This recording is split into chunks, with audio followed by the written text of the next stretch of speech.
Now this is the Langley, the first aircraft carrier you can pick up if you go through the American line. And as you notice, it's only got one flight control mod, which is one set of fighters and one set of torpedo bombers.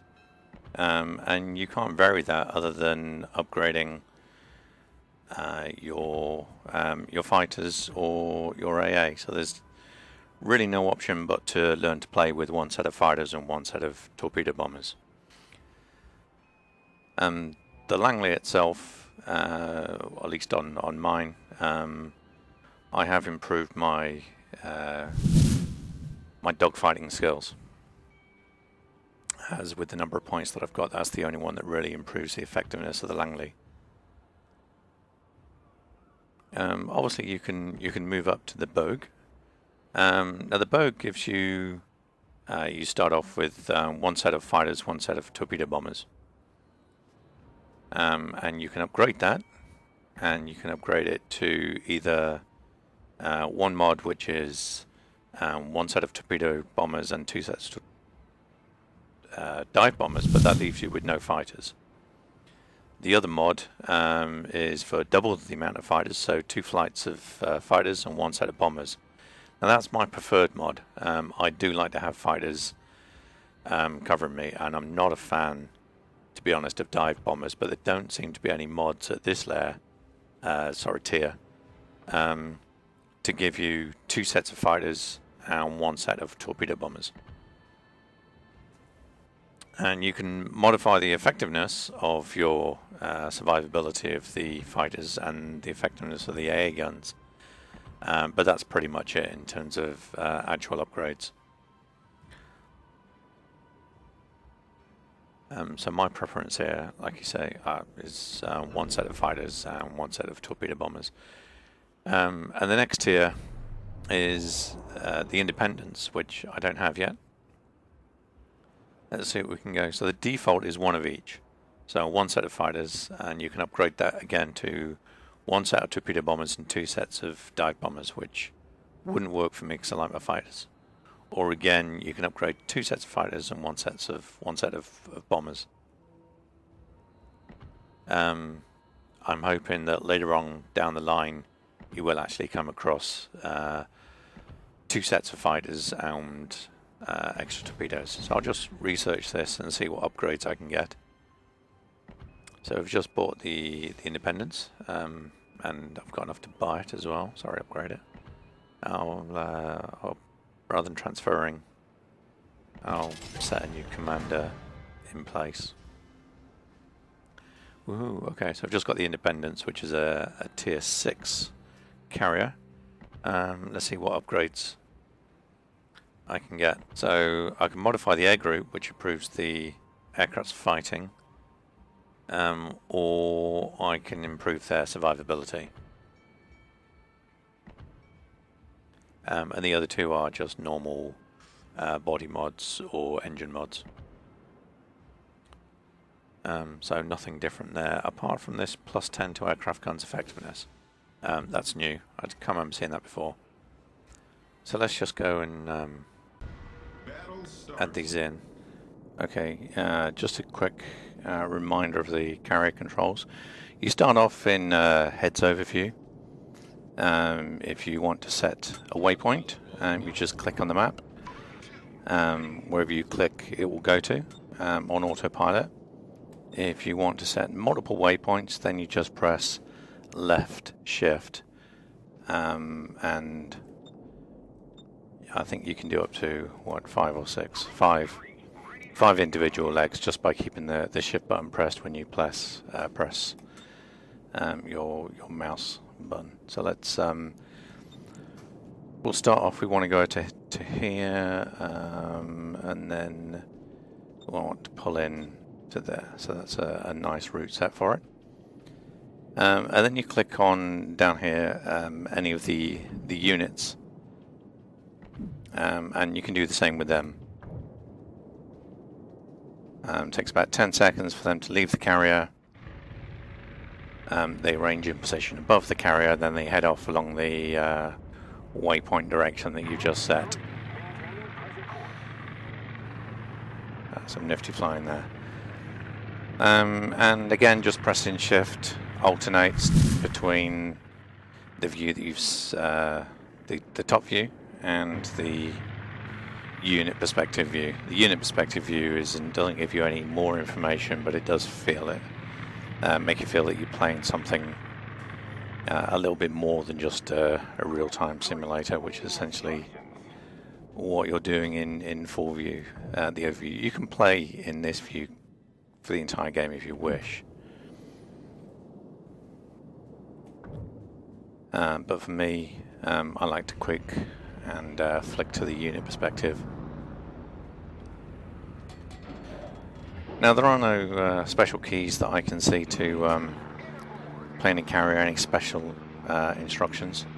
Everything I play is just the W, A, S and D, left shift and the mouse. In my case I use a trackball. Your fighter planes are actually quite fast, so use them as advanced scouts. Not only are they good for scouting, because they're faster than a destroyer, they've also got a better range, better visual range. So we have a Miyagi just sitting there, parked behind this island. I'm going to send my torpedo bombers towards him. So I've just left shift, and then we get a slightly better idea of how long it will take to get there. At the same time, you can have a nice look around and get an appreciation of the map and the terrain, something that when you're playing as a ship you tend to overlook.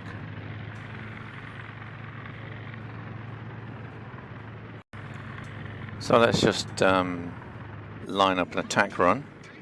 So if you click on your opponent, once you've got the unit highlighted, once you click on your opponent, it brings up the attack, what's the word for it, visuals for where you want the torpedoes to be dropped.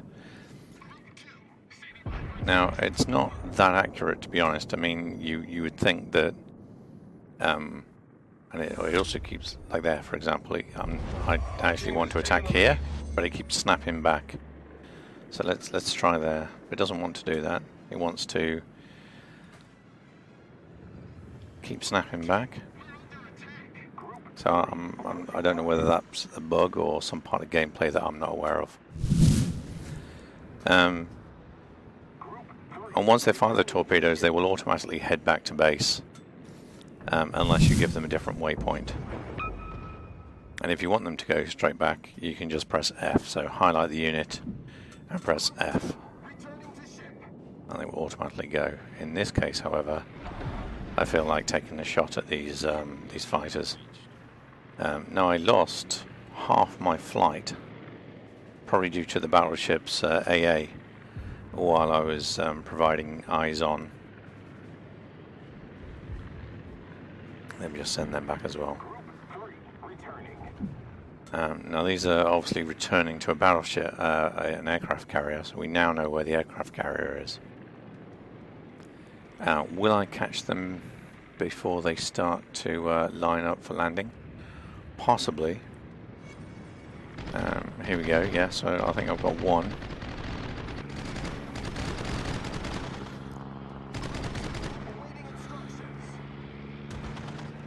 And now the Langley opens up with his aircraft carrier AA guns. So I can either run for it, or I can just have an entanglement here with a fighter. And I'm going to lose this last remaining fighter. Up against 6. There you go, dead. If you do decide to try and engage some enemy fighters, fighter on fighter action, what you really want to be doing is not engaging them head on. Try and attract them, or try and pull them if at all possible, at least for the first few seconds of an engagement. Until they actually engage, you can control your fighters. Once they're fully engaged, then they just have to resolve the attack before they move on. So here, we're engaged over an island, so no one has got the advantage of any AA guns from friendly battleships or cruisers. And my fighters seem to be doing quite well. So I'll just carry on to where the aircraft carrier was and see whether I can get myself some torpedo bomber kills as well. So obviously one of the more important loadouts for me is always have fighters, especially in the random battles, unless you know you're going up in a team battle and there's another carrier there that does have fighters. Always have fighters. There's no point having 2 lots of torpedo bombers and 2 lots of dive bombers if you can be wiped out of the sky by your opposition's fighters. At least if you have fighters, you can take on their fighters, and once you've taken those out, then you can pretty much annihilate, like this, any torpedo bombers or dive bombers they put up, especially if they have their fighters somewhere else on the map, like here, where he's not escorting his fighters, his torpedo bombers or his dive bombers. If you do have the ability to escort until such time as you know the enemy's fighters are down, I would thoroughly recommend that you have your fighters escorting your dive bombers and your torpedo bombers. To escort, all you do is click over a friendly. So click on the unit, move your mouse over to a friendly flight, and you'll see a triangle. You click on that and that gives you the option to provide air cover or fly in covering formation. So just to demonstrate the cover functionality, I have my fighters taken off, and they're going to be heading to a waypoint, which is the island, and then my torpedo bombers are also going to fly to the island. Take them about 10 seconds to actually get up, get into formation, then fly out towards the waypoint. The view will switch as soon as they're ready to go. Okay, so they are now heading towards the waypoint. So I'll go back to my fighters, click on my fighters, and as you can see, when I move the cursor over the torpedo bombers, I get this triangle. If I click on that, they will then move in and provide air cover. This is particularly good if the enemy have fighters as well, because they want to take out your torpedo bombers and your dive bombers. So having a flight of fighters covering them gives them some sort of survivability. However, torpedo bombers are much slower and you lose the ability to use your fighters as scouts, which early on in the game you would want to do. So I'm actually going to break off, giving them cover, and I'm going to scout ahead of them. So as you can see they're nearly twice the speed, breaking away there.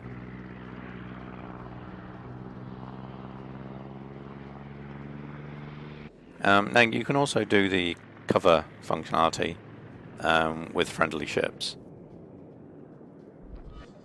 For example, if I specify that I now want my aircraft to provide air cover, they will fly a cap over the top of this battleship, and any torpedo bombers or dive bombers that try and hit that battleship, now they should, in theory, intercept. Whether they actually do or not, I don't know. The reality is that I'm normally too busy doing something else or looking somewhere else on the map, and I do try to have my fighters intercept anything on the map through direct intervention. In other words, I'll actually click and attack enemy fighters like there. I've actually... Damn. Oh, that's a spotter plane. Now, spotter planes can be annoying. Spotter planes, when they engage your enemy, your planes, basically keep your planes engaged in a single spot. And it looks like, yeah, that spotter plane. They're actually really, really fast. They seem to be as fast, if not faster, than fighters. So I can bring back my fighters to provide escort for that. Not that it matters that he's peeled off.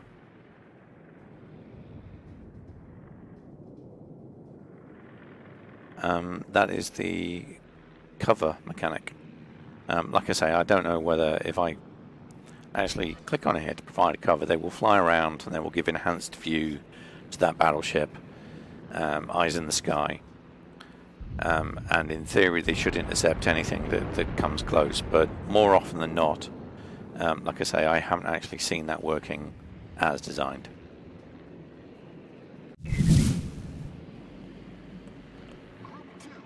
So I've just given the Omaha some air cover protection.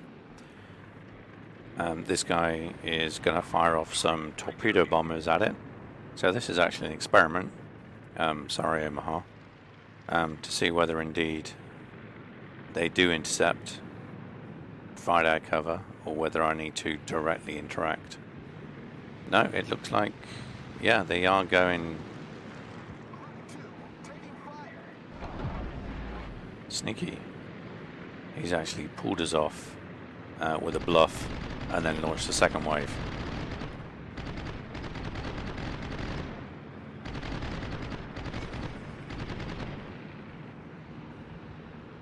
But yes, it looks like the cover mechanic is working correctly. So if I click on a friendly, they will provide cover like this. Eyes in the sky. Obviously, as soon as they engage, they will head back to the ship because I have no ammo left.